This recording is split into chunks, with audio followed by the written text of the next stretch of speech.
కథలెన్నో చెప్పారు, కవితల్ని రాశారు, కాలాలు దాటారు, యుద్ధాలు చేశారు. ప్రేమలో తప్పు లేదు, ప్రేమలో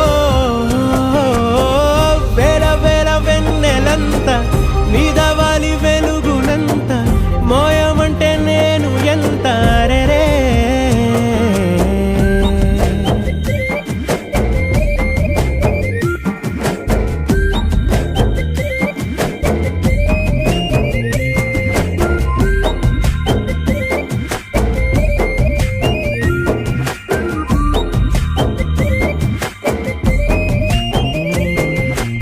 ఆకాశం తాకాలి అని ఉందా, నాతో రా చూపిస్తా.